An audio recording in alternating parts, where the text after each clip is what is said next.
Je suis en train de rouler sur un nouveau type de vélo partagé à énergie à hydrogène. À côté de moi se trouve le directeur général de l'entreprise qui l'a développé, M. Shi Tao.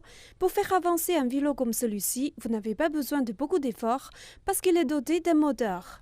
Mais le plus important est qu'il est respectueux de l'environnement. À l'intérieur se trouve un réservoir d'hydrogène identique au réservoir vert que je tiens en main.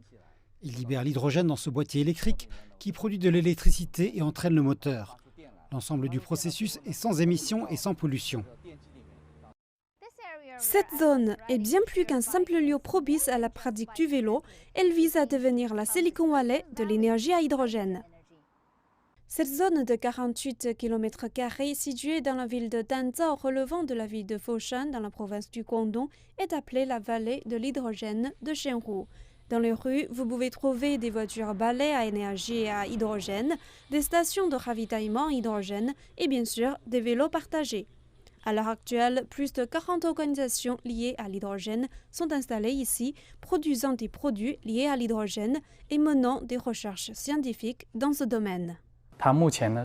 Actuellement, la vallée de l'hydrogène de Xianhu rassemble le développement de l'ensemble de la chaîne industrielle de l'énergie à hydrogène. Notre objectif est de faire de cet endroit à la fois une zone pilote de l'énergie à hydrogène et une base de groupements industriels haut de gamme. La Chine est désormais le plus grand producteur d'hydrogène au monde. Mais lorsqu'il s'agit d'utiliser au mieux les piles à combustible à hydrogène, un expert en énergie propre estime qu'il existe un défi partagé dans le monde entier. Un camion plein d'essence peut être utilisé pendant une longue période, mais un camion plein d'hydrogène, pas autant. Donc à présent, la solution est d'utiliser la haute pression, mais les réservoirs à haute pression sont très lourds.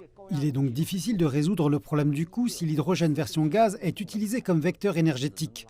J'ai toujours proposé qu'un type de liquide soit utilisé comme vecteur d'hydrogène afin d'utiliser pleinement les piles à combustible à hydrogène. Le solaire et l'éolien sont deux autres types d'énergie propre que l'on voit plus souvent sur le marché. Selon le professeur Liu, la technologie chinoise permet au pays d'obtenir le coût de l'énergie électrique, éolienne et solaire le plus bas au monde. Mais trouver un moyen efficace de stocker cette énergie sera essentiel si la Chine veut atteindre ses objectifs de protection de l'environnement.